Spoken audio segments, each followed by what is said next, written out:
Good morning students. आज हम अपना थर्ड चैप्टर स्टार्ट करेंगे। नाम है इसका सेपरेशन ऑफ सब्सटेंसेस।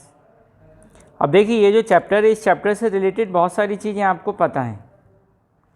सबसे पहली चीज़ तो ये पता है कि हमको सब्सटेंस को सेपरेट क्यों करना है। हम अपना चैप्टर स्टार्ट करें इससे पहले हम एक छोटा सा एग्जाम्पल लेते हैं अपने स्कूल बैग का। देखिए, अपना जो स्कूल बैग होता है उसमें बहुत सारे सब्जेक्ट्स होते हैं, सब्जेक्ट बुक्स होती हैं और फिर आंसर कॉपीज़ होती हैं, उसमें रफ रजिस्टर होता है, उसमें एक छोटा सा बॉक्स होता है ज्योमेट्री बॉक्स और टिफ़िन बॉक्स। हम क्या करते हैं, अपने बैग में अलग अलग सेक्शन बना लेते हैं, ठीक है ना। उसमें एक छोटे से सेक्शन में रखते हैं तो अपना ज्योमेट्री बॉक्स है, उसी के पास में कहीं एक छोटा सा सेक्शन बना लेते हैं, उसमें लंच बॉक्स रखते हैं। हम ऐसा कभी नहीं करते कि लंच बॉक्स की जगह ज्योमेट्री बॉक्स और ज्योमेट्री बॉक्स की जगह लंच बॉक्स रखें, ठीक है। इसी तरह हम क्या करते हैं, अपनी जो बुक्स होती हैं, अगर आपके पास 2 पॉकेट बैग है या बैग में 3-4 पॉकेट्स हैं, ठीक है, तो हम क्या करते हैं, अलग अलग पॉकेट में अलग अलग बुक्स रखते हैं। जैसे रफ रजिस्टर अलग रखेंगे, तो ये क्या कर रहे हैं, हम सब सेपरेट करके रख रहे हैं। सेपरेट करने से होगा क्या, सेपरेट करने से ये होगा कि जो यूज़फुल थिंग्स हैं वो अलग हो जाएंगी, और जो अब बैग में तो अनयूज़फुल कुछ होता नहीं है, लेकिन फिर भी ऐसी चीज़ें होती हैं बैग्स में जिनकी हमको डेली ज़रूरत नहीं पड़ती है, तो उन चीज़ों को हम अलग कर लेते हैं। या लंच बॉक्स है तो लंच बॉक्स की ज़रूरत पड़ेगी हमको रेसेस में, जब लंच टाइम होगा तभी तो ज़रूरत पड़ेगी ना, तो उसको हम अलग रखते हैं। तो ये क्या करके रखा आपने, अपने स्कूल बैग में सेपरेशन करके रखा। और ये जितनी भी चीज़ें आपने सेपरेट करके रखी थी, इन सभी सेपरेट चीज़ का आपको क्या मिलेगा, बाद में बेनिफिट मिलेगा, ठीक है। तो चलिए, अब ये जो हमारा चैप्टर है सेपरेशन ऑफ सब्सटेंसेस, इसको देखते हैं कि इससे हमको क्या बेनिफिट मिलेगा और हमको इसमें चैप्टर को पढ़ने से क्या बेनिफिट मिलेगा और चैप्टर में हमको एक्चुअली पढ़ना क्या क्या है, ठीक है। तो देखिए, सेपरेशन ऑफ सब्सटेंसेस में हमारे जो डेली यूज़ की चीज़ें, बहुत सारी चीज़ें होती हैं। आपने देखा होगा सुबह सुबह मम्मी चाय बनाती हैं तो चाय में से भी हम कुछ सेपरेट करते हैं, है ना। लिक्विड जो टी होती है उसको अलग करते हैं। किससे अलग करते हैं, टी लीफ से अलग करते हैं। आपके फादर अगर फार्मर हैं या आपके रिलेशन में कोई फार्मर है या आपके फ्रेंड्स फादर फार्मर हैं, तो आपने देखा होगा कभी उनके साथ जाइए विज़िट करने उनका फार्म हाउस या फील्ड को आप विज़िट कीजिए। तो जब आप फील्ड विज़िट करेंगे तो आपको पता पड़ेगा कि जो फील्ड है उसमें भी कितनी सारी चीज़ें सेपरेट करके रखना पड़ती हैं, ठीक है। इसी तरह हो सकता है आपके फ्रेंड्स या आपके फादर बिल्डिंग मटेरियल का वर्क करते हैं, तो जो बिल्डिंग मटेरियल है उसमें जो मटेरियल्स होते हैं उनको सेपरेट करके रखा जाता है। क्यों, इसलिए रखते हैं ताकि उन चीज़ों को हम अच्छे से यूज़ कर सकें, ठीक है। ये तो हुई सेपरेशन की इम्पॉर्टेंस। अब सेपरेशन हम करेंगे कैसे, तो इसके लिए अलग अलग चीज़ों को सेपरेट करने के मेथड अलग अलग हैं, ठीक है। हम इस चैप्टर में उन सारे मेथड्स को डिस्कस करने वाले हैं जिनका यूज़ या तो हम अपनी डेली लाइफ में करते हैं, रूटीन में करते हैं, या फिर हम उनका कभी कभी यूज़ करते हैं, ठीक है, लेकिन हम उनका यूज़ ज़रूर करते हैं, ठीक है। अब ये जो चैप्टर है, इस चैप्टर में हमको कुछ नए वर्ड्स भी पढ़ने होंगे, न्यू वर्ड्स। तो जो न्यू वर्ड्स हैं वो न्यू वर्ड्स को हम थोड़ा सा डिस्कस कर लेते हैं कि कौन कौन से हमको न्यू वर्ड्स डिस्कस करने हैं, ठीक है। चलिए, तो देखिए, आपको यहाँ लेफ्ट हैंड साइड पे एक ब्लू बॉक्स दिख रहा है। इस ब्लू बॉक्स में है कि हमको इस चैप्टर में एक्चुअली पढ़ना क्या क्या है। तो देखिए, हमको क्या क्या पढ़ना है। सबसे पहले है कंपोनेंट्स ऑफ अ मिक्सचर। हम इस चैप्टर में मिक्सचर के कंपोनेंट्स के बारे में पढ़ेंगे कि मिक्सचर होता क्या है और उसके कौन कौन से कंपोनेंट्स होते हैं। और जो दूसरी चीज़ पढ़ेंगे, हम मेथड्स ऑफ सेपरेशन पढ़ेंगे, ठीक है। जितने भी मेथड्स हैं सेपरेशन करने के, वो सारे मेथड्स हम इस चैप्टर में डिस्कस करेंगे। और थर्ड चीज़ जो हमको डिस्कस करना है वो है सॉल्यूशन। सॉल्यूशन क्या है, टाइप, ठीक है, और किस तरह बनता है, ये सारी चीज़ें हम इसमें डिस्कस करेंगे। तो हमको इस चैप्टर में मेनली 3 चीज़ें डिस्कस करनी है। कौन कौन सी, सबसे पहला कंपोनेंट्स ऑफ मिक्सचर, दूसरा मेथड ऑफ सेपरेशन और तीसरा सॉल्यूशन। ठीक है, चलिए अब न्यू वर्ड्स के ऊपर फोकस करते हैं। तो न्यू वर्ड्स कौन कौन से हैं? जैसा कि मैं आपसे हमेशा बोलता हूँ, आप अपनी बुक ओपन कर लीजिए और बुक पेज नंबर 25 पर आ जाइए। 6th क्लास साइंस पढ़ रहे हैं हम और chapter number 3 separation of substances. जैसा कि मैंने आपको पहले भी बोला था, हम ये वाले चैप्टर की रीडिंग कंप्लीट करेंगे, इसके बाद में हम चैप्टर 2 और चैप्टर 3 के क्वेश्चन आंसर्स को कंप्लीट करेंगे। ठीक है, तो ये अभी हमारा रीडिंग टाइम है, इसके बाद में हम अपने एक्सरसाइज को कंप्लीट करेंगे। चलिए स्टार्ट करते हैं। सबसे पहला जो वर्ड है यहाँ जो आपको इस चैप्टर में पढ़ना है वो है हैंड पिकिंग। ठीक है, इस वर्ड को हम पढ़ेंगे हैंड पिकिंग। अब हैंड पिकिंग क्या होता है आपको स्क्रीन पर भी दिख रहा होगा और मैं रीड कर देता हूँ। A method of separating of a mixture of solids into its components by hand. हाथ से किसी सॉलिड को अलग करना, उसके जो कंपोनेंट्स हैं, जैसे आपने देखा होगा कभी कभी घर में जब हम रहते हैं मम्मी को चावल बीनते हुए देखा होगा, खिचड़ी बनाते समय या खीर बनाते समय, तो चावल को मम्मा क्या करती हैं, सेपरेट करती हैं, उसमें से जो स्टोन होते हैं उस स्टोन को अलग करती हैं। तो अब देखिए जो राइस है वो भी सॉलिड है और जो स्टोन है वो भी सॉलिड है, तो सेपरेट किसको किया जा रहा है, स्टोन को पिक किया जा रहा है, किस में से, राइस में से। ठीक है, तो हैंड पिकिंग का क्या मतलब होता है, a method of separating of a mixture of solids. याद रखिए हैंड पिकिंग सॉलिड के साथ में होता है, of solid into its component by hand. दूसरी चीज़ आपको क्या पढ़नी है, दूसरी चीज़ हम पढ़ेंगे इस चैप्टर में थ्रेशिंग। थ्रेशिंग भी आएगा एक वर्ड, तो थ्रेशिंग समझ लेते हैं पहले। A process use to separate grains from stalk. Threshing में याद रखिए ये किसके साथ में होगा, स्टॉक और ग्रेन्स। मीन्स ये कहाँ पे यूज़ होगी, फार्मलैंड में, खेत में यूज़ होने वाली प्रोसेस है ये। ठीक है, चलिए थर्ड क्या है, विनोइंग। ठीक है, अब विनोइंग क्या है, ये विनोइंग। अब विनोइंग क्या है, a method of separating husk from grains using wind. Means threshing और विनोइंग ये दोनों प्रोसेस कहाँ यूज़ होंगी, एग्रीकल्चर फील्ड में। ठीक है, मीन्स हवा के जरिए विंड के थ्रू हस्क को ग्रेन से अलग करना। ठीक है, देखिए स्टॉक को ग्रेन से अलग करेंगे उसको बोलेंगे हम थ्रेशिंग। अगर आपसे एग्जाम में पूछा जाए difference between threshing and winnowing, तो दोनों की डेफिनेशन आप लिख दीजिए। थ्रेशिंग क्या होता है, the process use to separate grains from stalk. अगर स्टॉक को ग्रेन से अलग कर रहे हैं तो थ्रेशिंग है, और अगर हस्क को ग्रेन से अलग कर रहे हैं तो उसे बोलेंगे विनोइंग बाय विंड।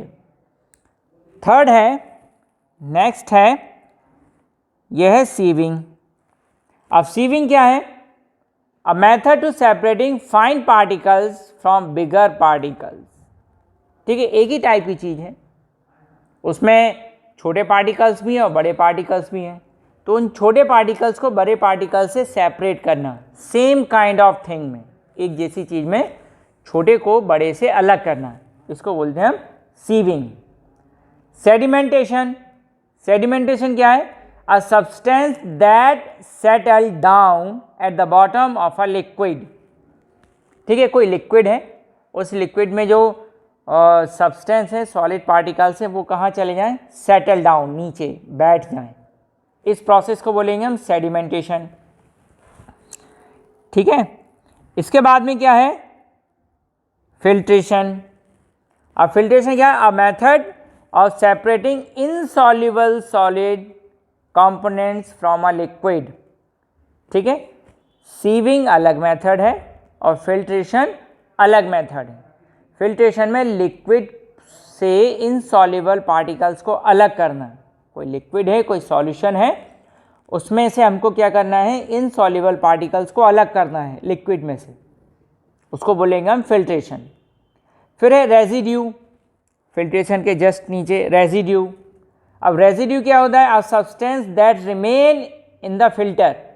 मीन्स जब हम फिल्ट्रेशन करेंगे तो फिल्टर के ऊपर या फिल्टर पर जो सब्सटेंस रह जाएगा, अब उसको क्या बोलेंगे हम, रेजिड्यू।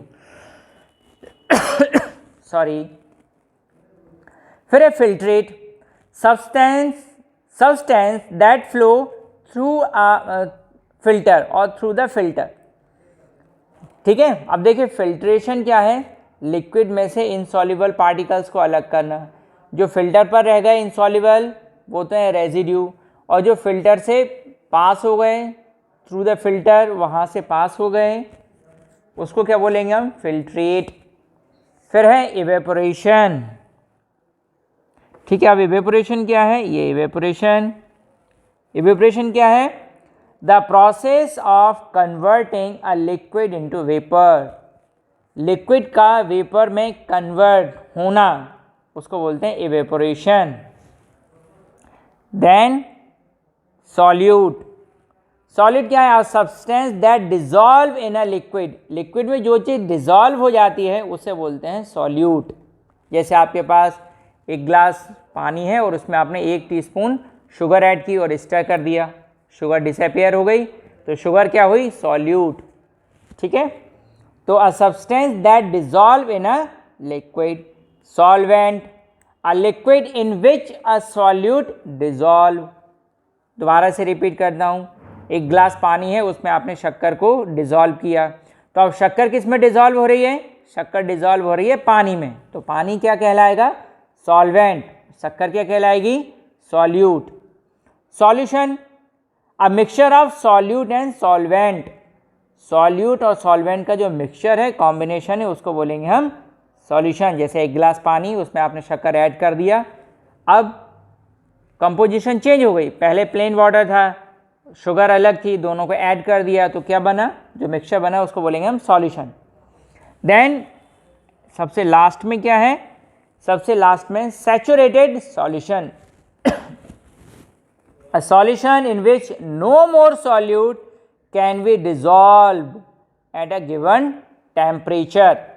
एक कोई पर्टिकुलर टेम्परेचर, जैसे रूम में आप उसको डिज़ोल्व कर रहे हैं, या टेम्परेचर थोड़ा सा रेज है 50 या 60, 70, 80, 90, कोई भी एक पर्टिकुलर टेम्परेचर है, उस टेम्परेचर पे अगर हम सॉल्यूट को और डिज़ोल्व करते हैं लेकिन वो डिज़ोल्व नहीं होता, तो उस पर्टिकुलर टेम्परेचर पर जो सॉल्यूशन होगा उस सॉल्यूशन को बोलेंगे हम सैचुरेटेड सॉल्यूशन। ठीक है, तो ये था हमारा चैप्टर में जो न्यू वर्ड्स आपको पढ़ने हैं उनको मैंने ब्रीफली एक्सप्लेन किया है। ठीक है, अब इनके डिटेल कहाँ आएगी, चैप्टर में। चलिए चैप्टर को आगे बढ़ाते हैं हम। तो आगे क्या है चैप्टर में, सबसे पहला है हमारा components of a mixture. Mixture में कुछ कंपोनेंट्स होंगे। ठीक है, चलिए, all the things that we see and use every day are a mixture of different thing. बहुत इंपॉर्टेंट स्टेटमेंट। हम जो भी कुछ यूज करते हैं अपनी डेली लाइफ में, वो सब क्या है, एक मिक्सचर है। जैसे एयर, एक गैस नहीं है, बहुत सारी गैसेस हैं उसमें, तो क्या हुआ, मिक्सचर। टी, अब टी बनती है, टी भी क्या है, मिक्सचर है। उसमें टी लीफ होती है, शुगर, वाटर, ठीक है, मिल्क, और अगर कुछ स्पेशल टी बनानी है तो सम हर्ब्स, तो मिक्सचर है। ठीक है, और ऐसे ही कुछ भी चीज़, आप चपाती खाते हो तो चपाती भी क्या है, मिक्सचर है। उसमें फ्लोर है, wheat flour and salt and water. खीर खा रहे हैं आप, तो खीर में क्या है, खीर भी मिक्सचर है, मिल्क, राइस, शुगर। ठीक है, तो जो भी चीज़ हम अपनी डेली लाइफ में यूज़ कर रहे हैं वो क्या है, mixture. All the things that we see and use every day are a mixture of different thing. Soil is a mixture of sand, clay, pebble, wood and rooting plants. अब देखिए, soil भी क्या है, एक मिक्सचर है। किस किस का मिक्सचर है, sand, clay, pebble, wood and rooting plants. Okay, rocks are a mixture of different minerals. जो रॉक्स होती हैं, चट्टानें होती हैं बड़ी बड़ी, वो किसका क्या होती हैं, वो भी मिक्सचर होती हैं, उसमें डिफरेंट मिनरल्स होते हैं। Air is a mixture of many gases, mainly nitrogen and oxygen. Okay, और याद रखिए नाइट्रोजन कितनी है, ये नाइट्रोजन एटमॉस्फेयर में कितनी है, 78%। और ऑक्सीजन, ऑक्सीजन कितनी है, ऑक्सीजन है 21%। टोटल कितना हो गया सम 99%। एयर का 99% पार्ट केवल दो गैसेस से बना है, नाइट्रोजन और ऑक्सीजन। चलिए ये अदर मैटर है, इसको यहाँ डिस्कस नहीं करना है। चलिए फिर क्या है, the substance which make up mixture are called its component. तो आप समझ गए कंपोनेंट्स क्या होते हैं। कोई भी मिक्सचर जिन चीज़ों से बना होता है उनको क्या बोलते हैं, कंपोनेंट्स। तो नाइट्रोजन और ऑक्सीजन को क्या बोलेंगे, components of air. Clay, pebble, wood, rotting plants, इसको क्या बोलेंगे, component of soil. Different minerals, इनको क्या बोलेंगे, components of rock. Okay, for example tea granules, sugar and water are the component of tea. Clear. अब जैसे आपसे एग्जाम में पूछा जाता है, suppose give few example of in your daily life of related to mixture. Mixture से रिलेटेड आप अपनी डेली लाइफ के कुछ एग्जाम्पल दीजिए। तो टी डेली लाइफ में यूज़ करते हैं ना, सॉइल, सॉइल भी हमारे डेली लाइफ से रिलेटेड है, एयर, चपाती, बहुत सारे आप एग्जाम्पल अपने डेली लाइफ से दे सकते हैं। ठीक है, तो ये सब क्या है, ये सब है मिक्सचर। अब आगे क्या है, आगे है separation of the components from a mixture. अब ये जो separation of the components from a mixture है, ये हम लेंगे अपने नेक्स्ट लेक्चर में। आज इतना ही रखते हैं, ठीक है। इसके आगे हम पढ़ेंगे अपने नेक्स्ट लेक्चर में, ठीक है। तब तक आप अपना ख्याल रखिए, अपनी सेल्फ हाइजीन का भी ख्याल रखिए, और जब तक ज़रूरत ना हो बेटा बिल्कुल घर से मत निकलिए, ठीक है। अपने पेरेंट्स की बात मानिए और पढ़िए घर पर। और जो आज बताया गया है इसको आप बार बार वीडियो को देखिए ताकि आपको ये सारी चीज़ें समझ में आ जाएं। ओके, तो अब हम नेक्स्ट वीडियो लेक्चर में मिलेंगे, तब तक के लिए गुड बाय।